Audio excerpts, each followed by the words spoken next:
Severno-italijansko mesto Mortara in jugozahodno kitajsko mesto Chengdu sta se, potem ko že gospodarsko sodelujeta, povezali še preko transportnih poti. Železniški transport bo še dodatno okrepil medsebojno sodelovanje in spodbudil trgovino med dvema državama, je poudaril Andrea Stolfi, predsednik prometnega terminala v Mortari. Transportni vlak, ki pelje od Italije do Poljske, nato pa v Belorusijo, Rusijo in Kazahstan vse do Kitajske v 18 dneh prevozi razdaljo 10.800 kilometrov.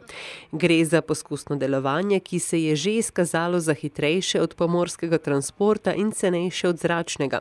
Po napovedih bodo uvedli tedensko linijo. V Peruju je na stotine ljudi bilo na protestih proti nasilju in v spomin na 11-letno dekle, ki je bilo pred kratkim posiljeno in umorjeno. Perujci so se zbrali na ulicah in tudi s transparenti pozivali k strožjim kaznim za tiste, ki so obtoženi spolnega napada. Povod za protestni shod je bila nizka kazen za Cesarja Alvo Mendozo, ki je posilil in umoril deklico Jimeno.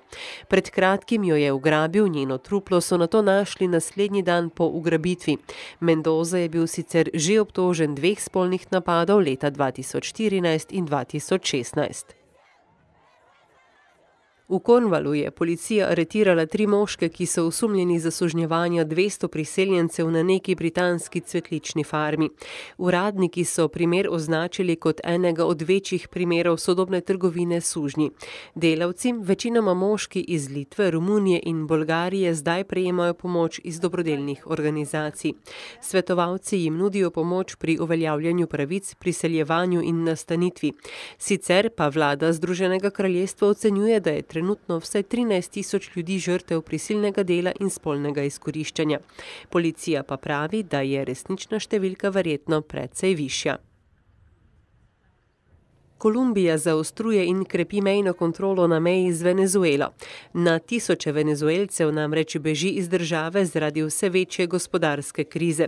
Število pribežnikov se vztrajno veča. V zadnji polovici lanskega leta se je dvignilo za 550%. Ker ne morejo nikamor, spijo pod mostovi in v skritih kotičkih mesta na obrobju. Večinoma ne morejo niti nahraniti svojih otrok in sebe. Predsednik Kolumbije je poudaril, da bodo začasno ukinili nove dnevne vstopnice za Venezuelce in razporedil 3000 varnostnikov, vključno z 2120 vojaki na mejo, ter da ne bodo več tolerirali zločinov, ki so jih naredili priseljenci. Skušajo tudi vzpostaviti register in s pomočjo Združenih narodov narediti center za priseljence.